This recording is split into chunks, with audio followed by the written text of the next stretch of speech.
इस खबर के प्रायोजक हैं ज्ञानदीप पब्लिक स्कूल, बासी जप्ती माफी, देवतपुर, आजमगढ़। सीबीएसई पैटर्न, पूर्णतः अंग्रेजी माध्यम, कक्षा नर्सरी से 12वीं तक विज्ञान और गणित सुविधाएं उपलब्ध हैं। स्वच्छ व शांत वातावरण, स्मार्ट क्लासेज, कंप्यूटर शिक्षा, वाहन की सुविधा उपलब्ध है। इसके साथ ही प्रशिक्षित शिक्षकों द्वारा शिक्षण कार्य संपादित होता है। अधिक जानकारी के लिए स्क्रीन पर दिख रहे नंबरों पर संपर्क करें।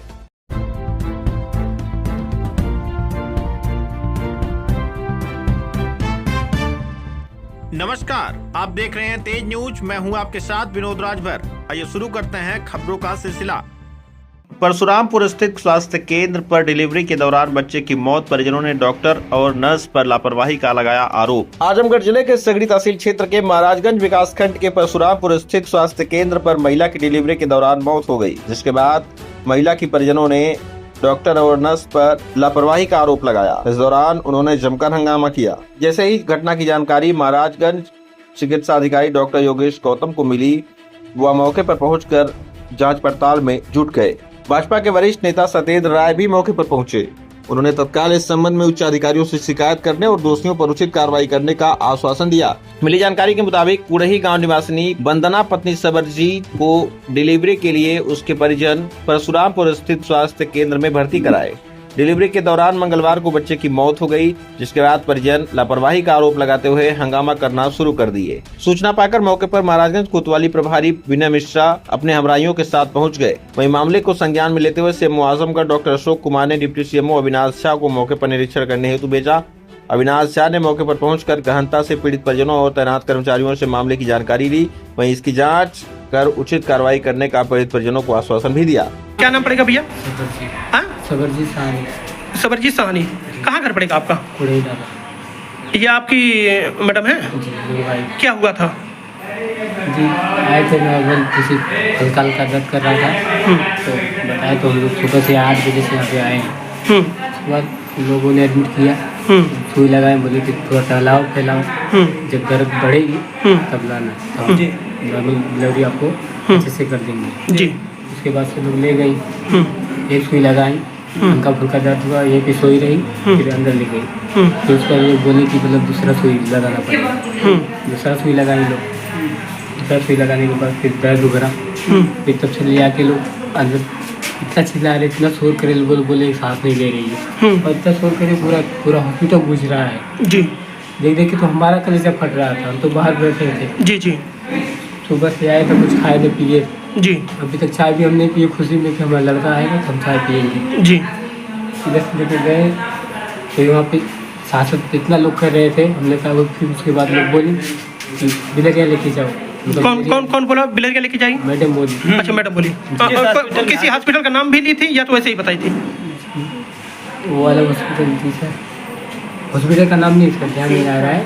प्राइवेट था या सरकारी था? प्राइवेट था। अच्छा, कौन सी मैडम बता रही हैं आप? चली गई। हाँ?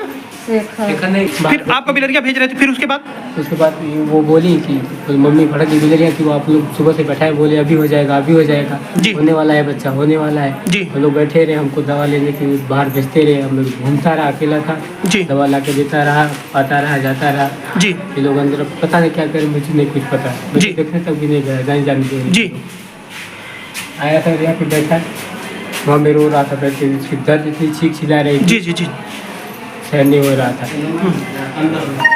तो क्या है यहाँ के स्टाफ द्वारा आपको कब सूचना दिया गया है? कुछ सूचना दिया गया जैसे डिलीवरी? हाँ, प्रसव के अंदर से वहाँ से प्रसव करा ली है, फिर उसके बाद आपको क्या सूचना दिया गया? हमको सूचना दिया गया है कि ऑक्सीजन में लड़का को डालो। हाँ, फिर तो हम लेके गए बाहर जी।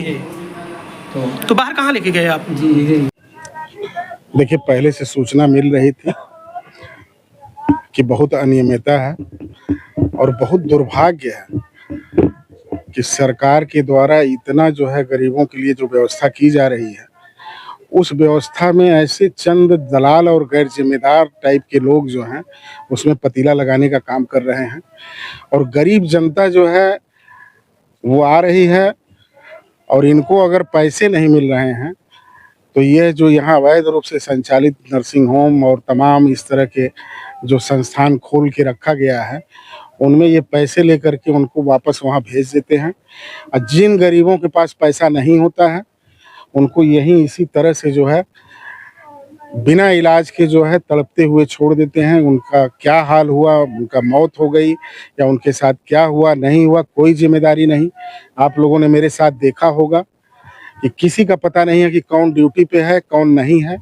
और सरकार इतना गंभीर है, माननीय मुख्यमंत्री जी इतना गंभीर हैं, और इसके लिए अभी हम अपने डीएम साहब से हमने फ़ोन किया था, वो कहीं मीटिंग में हैं, और उनके पीआरओ साहब को हमने जो है सारा प्रकरण नोट कराया है।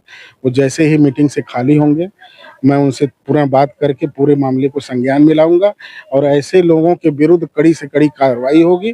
और ज़रूरत पड़ने पर अगर मुकदमा पंजीकृत करना होगा तो मुकदमा भी पंजीकृत कराया जाएगा, जिससे आने वाले समय में यहाँ के जनता जनार्दन के साथ जो है इस तरह का पुनः दोबारा कोई पुनरावृत्ति ना होने पाए। सर लगातार आप लोगों के द्वारा एक ये लगा जा रहा है कि जैसे प्राइवेट हॉस्पिटल संचालित हो रहे हैं, आखिर प्राइवेट हॉस्पिटल पे रोक कब लगेगी, किस तरीके से लगेगी? नहीं, बराबर रोक लग रही है। जैसे जैसे जो भी सूचना दे रहा है उनको, अगर उनका सही से कागज पत्र नहीं है और वो अगर कहीं से इस तरह के दायरे में आते हैं तो उनको तालाबंदी करने का काम, सील करने का काम जो है प्रशासन के द्वारा कराया जाता है।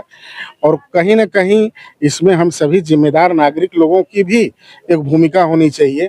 और जो हमारे समाज के यहाँ पर बहुत सारे लोग हैं, नौजवान हैं, उन सब लोगों को इसके बारे में जागरूकता की ज़रूरत है और तत्पर रहने की आवश्यकता है कि जब भी किसी को इस तरह की कोई आवश्यकता है तो उसको उचित स्थान पर भिजवाएँ। ऐसे फर्जी जगह पर अगर आप भिजवाने का काम करेंगे और इस तरह से जहाँ पर अगर व्यवस्था नहीं है तो क्यों नहीं है, इसका प्रतिवाद करना चाहिए। डॉक्टर नहीं है तो उसके बारे में आप सूचित करिए, मुझे सूचित करिए, और भी समाज के लोग हैं, हमारे तमाम अधिकारी, आला अधिकारी हैं ज़िले में, सबका नंबर है। आप फ़ोन करिए कि यहाँ डॉक्टर साहब अपने समय से ड्यूटी पर नहीं है, स्टाफ नहीं है, नर्सें नहीं हैं, या क्या यहाँ अनियमितता हो रही है उसके बारे में हमारी भी जिम्मेदारी है और सारे लोगों की जिम्मेदारी है कि उसके खिलाफ जो है बराबर जो है आवाज़ उठाना चाहिए। और जब आप सजग रहेंगे तो यह लोग अपने आप सही रहेंगे, जनता सजग रहेगी तो ये कहीं जाने वाले नहीं हैं, और ये बिल्कुल राइट टाइम रहेंगे।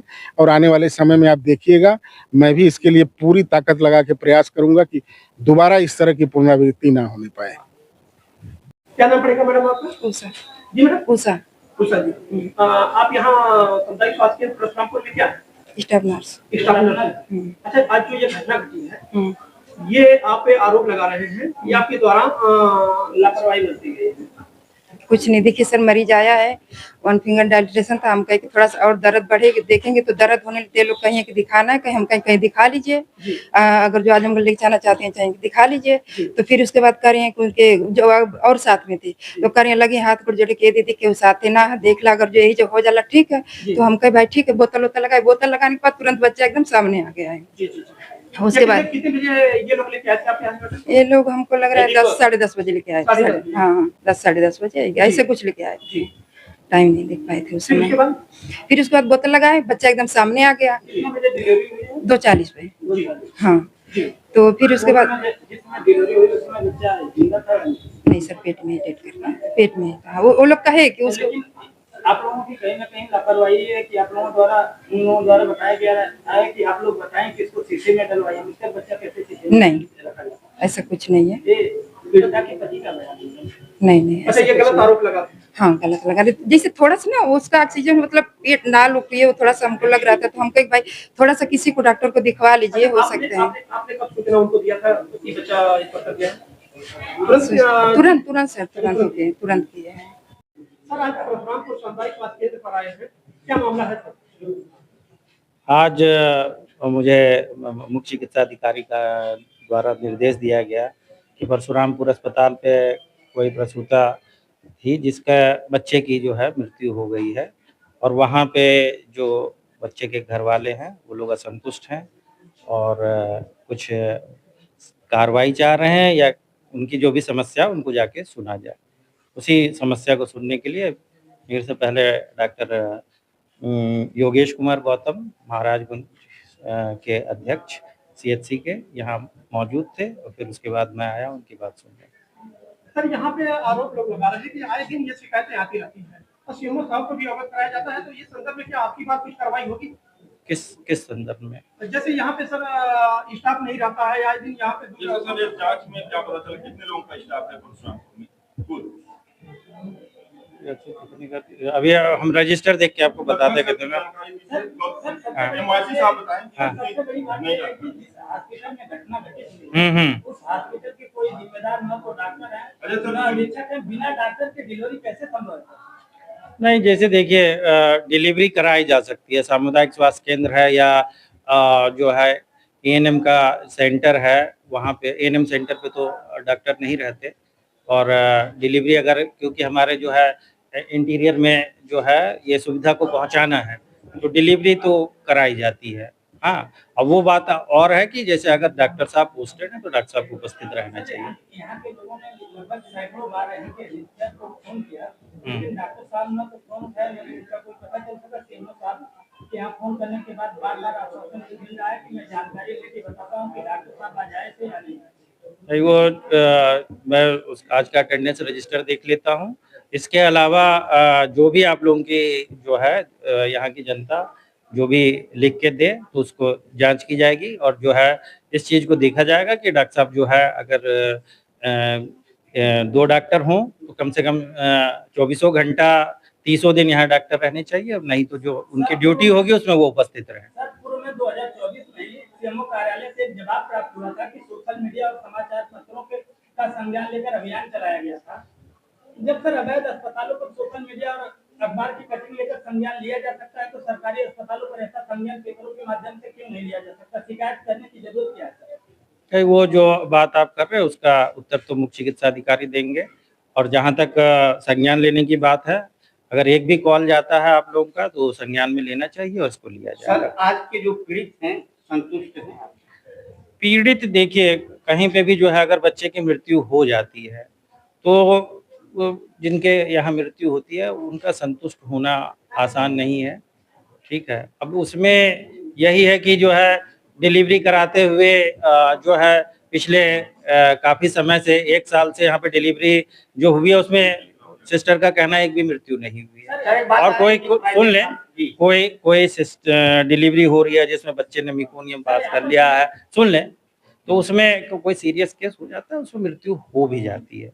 लेकिन यह है कि जानकारी रहते अगर समय से हम रेफर कर दे महिला अस्पताल या सही जैसी जगहों पे और जहाँ पे सीजर हो सके तो बच्चे के बचने की संभावना रहती है। सर, पीड़ितों का कहना है कि यहाँ ये लोग महिला चिकित्सालय ले जाना चाहते थे, लेकिन यहाँ की जो 2 बजे से पहले स्टाफ तैनात थी वो इन लोगों को ले जाने में भी उनका कहना था कि आप फातिमा ले जाइए।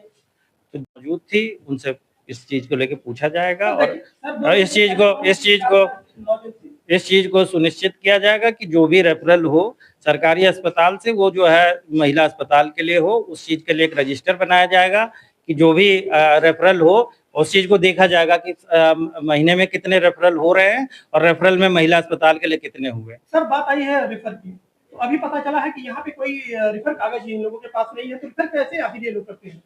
देखिए जो है रेफर का एक कागज होना जो उसके लिए निर्धारित है वो होना चाहिए, ठीक है नहीं ठीक है। लेकिन जैसे अगर ओपीडी पर्ची भी है और हमारी इमरजेंसी की स्लिप भी है, अगर उस पर अगर हम उस कागज के ना उपलब्ध होते हुए भी अगर हम रेफर कर दें तो वो महिला अस्पताल में या किसी भी अस्पताल जो भी हायर सेंटर है वहाँ पे एक्सेप्ट किया जाता है, वो एक्सेप्ट होगा। और इस चीज़ को सुनिश्चित किया जाएगा कि जो भी अगर डिस्चार्ज स्लिप नहीं है तो वो स्लिप यहाँ उपलब्ध रहे। ये जो है यहाँ के अधीक्षक डॉक्टर शकील की जिम्मेदारी है कि उस चीज को यहाँ पे उपलब्ध कराएं। आज सर आप आए हैं तो यहाँ पे कितने स्टाफ आपको मौजूद मिले हैं? यहाँ पे अभी तो हमें 2 सिस्टर मिली हैं और डॉक्टर PR गोपाल हमें मिले हैं और एक जो है फार्मासिस्ट उपलब्ध है। अच्छा सर, महीने का यदि रेशियो देखा जाए तो 1 महीने में कितना यहाँ पे डिलीवरी हुआ है, कुछ अंदाजा है? आप सर्वे किए हैं तो कितना चला होगा?